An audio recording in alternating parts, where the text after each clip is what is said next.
Hi friends, எல்லாருக்கும் வணக்கம். இங்கே பாருங்கள், ஒரு காளையாங்குட்டி பாம்பை வந்து தவளையை வந்து காலைல பிடிச்சிச்சு. அந்த தவளையை வந்து பிடிச்சிட்டு சாப்பிட முடியல அதனால். ஏன்னா குட்டி பாம்பு, தவளை வந்து ரொம்ப பெரிய பாம்பு இருக்குது.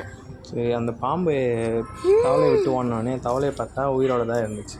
நல்ல வேலையாக ஒரு உயிரை காப்பாற்றிடுச்சு.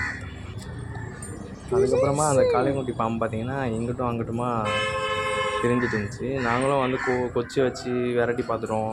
இப்போது அப்படி போகணுன்னு பார்த்தா போகவே இல்லை. ஏன்னா அது ஒரு தொட்டிக்குள்ளே மாட்டிக்கிச்சு. தொட்டியிலேருந்து ஏறி போகிறதுக்கு வழி தெரியல. நாங்கள் வேறு எங்கேயே திரிஞ்சிட்டு இருந்தோமா, அது இப்படி போகலாமா அப்படி போகலாமா அப்படின்னு சொல்லிட்டு வழியை தேடிட்டு இருந்தது.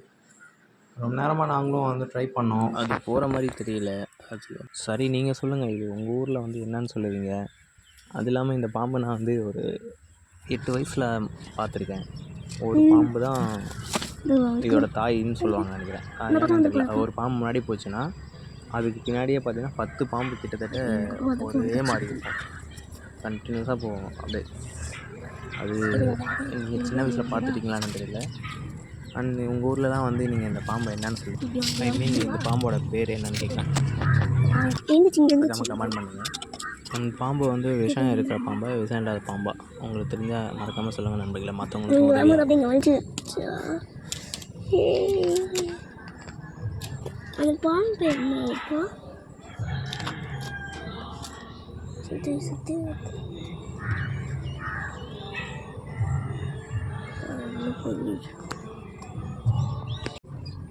அங்கே பாரு.